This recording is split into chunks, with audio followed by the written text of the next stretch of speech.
In a highly anticipated address from the White House, former U.S.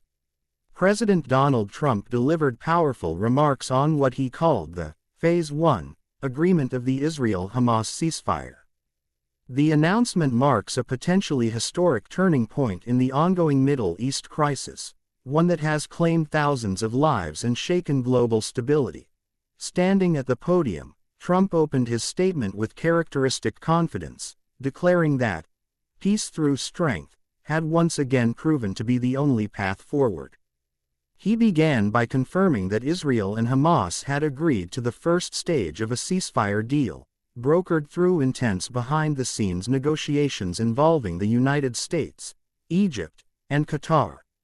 Trump stated that under the first phase, Hamas would release all living hostages in exchange for a temporary halt to Israeli airstrikes and ground operations in Gaza.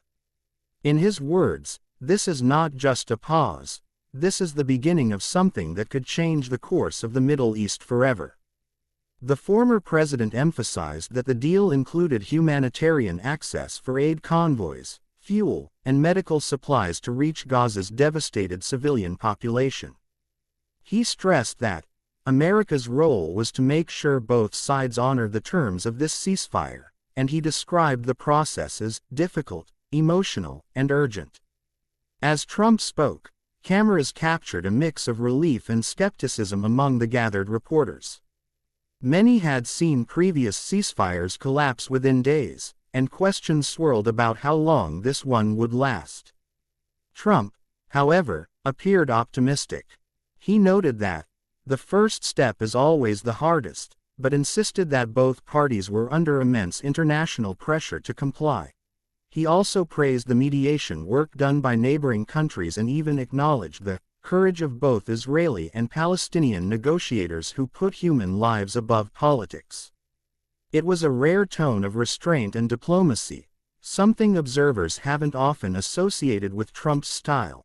Moving deeper into his speech, Trump outlined the key goals of the ceasefire's Phase 1.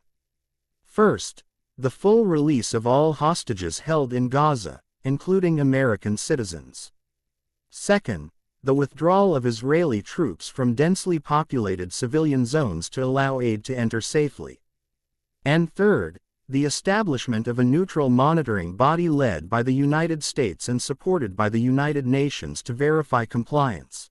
He described these steps as the building blocks of peace, adding that only once Phase 1 is successfully completed would discussions move to Phase 2, a broader political dialogue aimed at establishing a longer-term truce and addressing core issues like borders, security, and governance. Throughout his remarks, Trump positioned himself as the driving force behind the agreement. He repeatedly referenced his previous record in the Middle East, reminding the audience that during his presidency, his administration helped broker the Abraham Accords, a series of normalization agreements between Israel and several Arab nations. People said peace in the Middle East was impossible, Trump said with a smile. But we did it once before, and we're doing it again. He credited his team of diplomats and military advisors, saying that, "This is what leadership looks like, not weakness, not surrender, but smart negotiation and strength."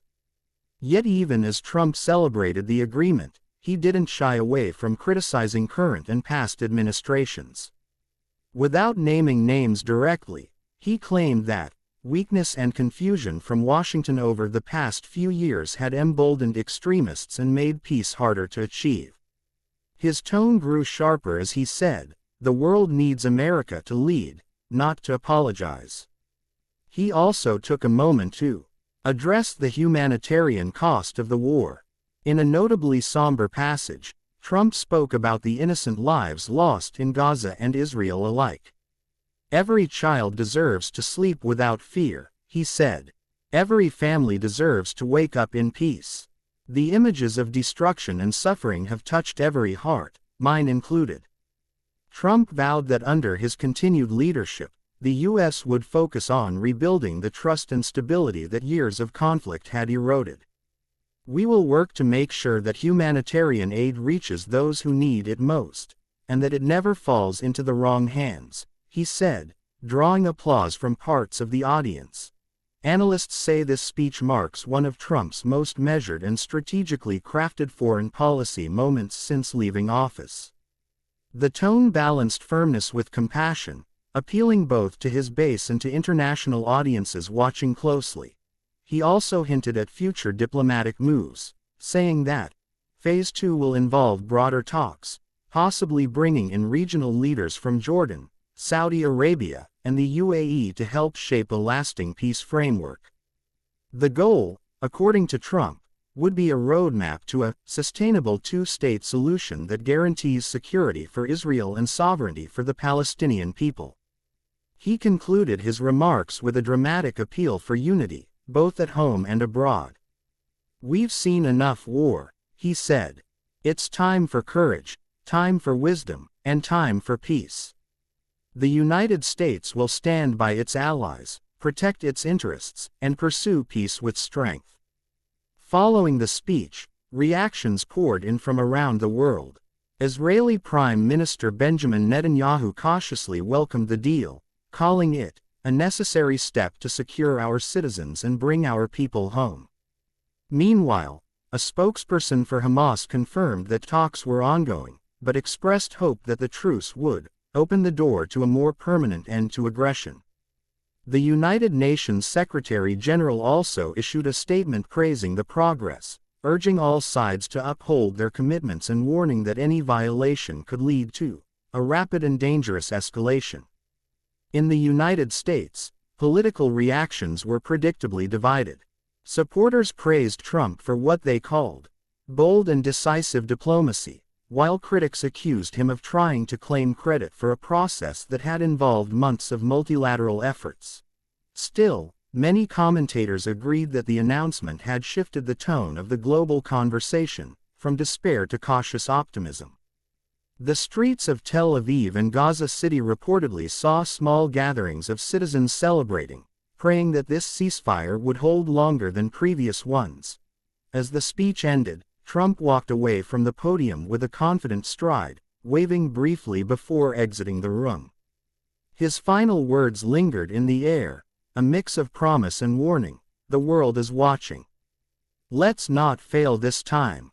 For millions across the Middle East and beyond, those words echoed a sentiment shared by both sides of the conflict: the desperate hope that this fragile truce, this Phase 1, might finally be the beginning of peace after decades of war. And while only time will tell if this deal holds, one thing is certain: the Trump-led announcement has once again thrust the U.S. back into the center of Middle East diplomacy, with global eyes fixed on what comes next.